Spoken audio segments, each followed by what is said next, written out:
This now.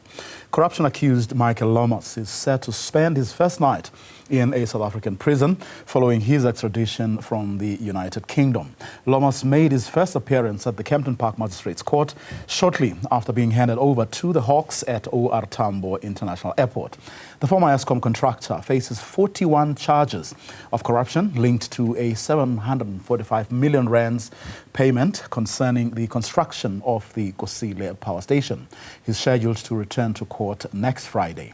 Newzroom Afrika's Veronica Makwadi asked him some questions outside court. The crime that you're about to answer to here, how do you feel about the charges that... I can't answer any of that. Can't answer any of that. But it's great to be back. It's great to be back. How do you feel about... How are you doing? Are you well? No, I'm not well. You have a neck brace. Can you tell me what is specifically? ACDF at the front, laminectomy and foreignotomy. Energy expert Chris Yelland joins us for more. Chris, a very good afternoon to you.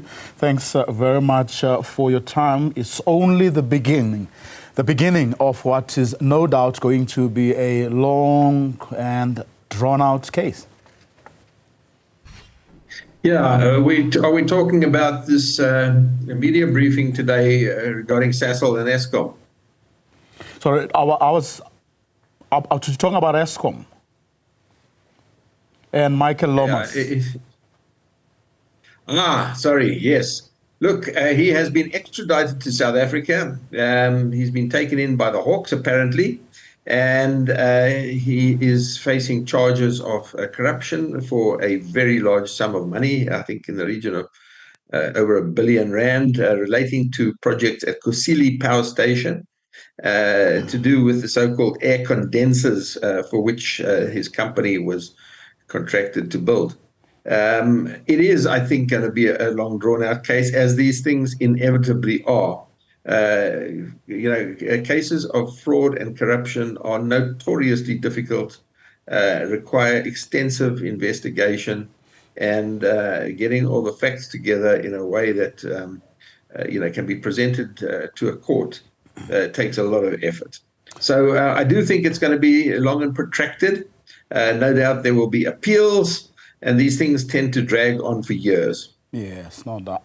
Now, for those of us who are uninitiated, what do air condensers do for an entity like Kusile, the Kusile power station? Yeah, the air condensers are a very important part of the power station, and form a big capital cost of the power station. Now, you may know in the old days we used to have water-cooled condensers. These are these cooling towers that you see on the older Eskom power stations. They are kind of a shape like this, and they are water-cooled condensers. Now, in Eskom's newer power stations, instead of using water cooling, in other words, to condense the steam coming out of the turbines, they use a dry air cooling, which is essentially nothing more than like a car's radiator, mounted horizontally, not vertically like in a car, mounted horizontally with a whole lot of fans that blow air through the condenser. So it's like a radiator, and it's there to cool the steam that's coming out of the turbine in order to create a vacuum and to drive the steam through the turbine. So it's a very important part, and it's a part that is used in dry air-cooled power stations, are typically of the nature of Majuba Power Station, Matimba Power Station, Medupi and Kusile. These are all the newer power stations that use dry air cooling and use air condensers. Air-cooled condensers. Are these the sorts of parts that made the Kusile project and Medupi particularly expensive? Well, I think they certainly are one of the parts, and the corruption associated with them, according to the National Prosecuting Authority, the charges that are being leveled against Mr. Lomas, would have obviously added to, the costs in an improper way. But certainly these air-cooled condensers are not the only major components. The civil engineering component, the boilers, the turbines, the alternators, control and instrumentation, the substations. These are all big cost items, all of which, have had their problems and will have added to the cost and time overruns at both Medupi and Kusile Power Station. But what makes them, particularly expensive, and with that, of course, the ability of people to exploit the situation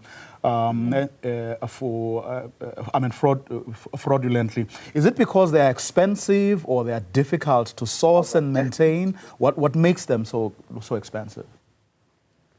No, look, they are expensive by their nature. They are huge pieces of equipment, as are the other pieces of equipment that I've mentioned. The nature of building power generation plants, it's an expensive business. But that is not what causes corruption. What causes corruption, unfortunately, is people, the wrong kind of people. And also a maladministration, poor oversight, and layers of people within these construction projects, both on the Eskom side and on the contractor's side, who are driven by greed, I suppose, and trying to make money that they're not entitled to. And ultimately, these costs are borne by us, by the people of South Africa, in the price of electricity. That's where ultimately these additional costs find themselves, and we end up paying for it one way or another. But it's a human condition. It's not just a South African condition. It occurs, in cases of state capture. It occurs where there is a loss of control over expenditure, poor project management, poor financial management. It opens the doors, to people that are constantly seeking ways, to make money in ways they shouldn't. Speaking of, course, it would seem that political parties are in agreement that the tariff increases are too high, and they have called for Eskom to reconsider its proposed 36% hike. Yeah, look, I hear a lot of hand-wringing by the minister, by politicians in parliament, and by the public. A lot of hand-wringing about these massive price increases and the fact that Eskom is going to be applying for, or has applied for, a 40% increase in the electricity price on the 1st of April 2025, next year.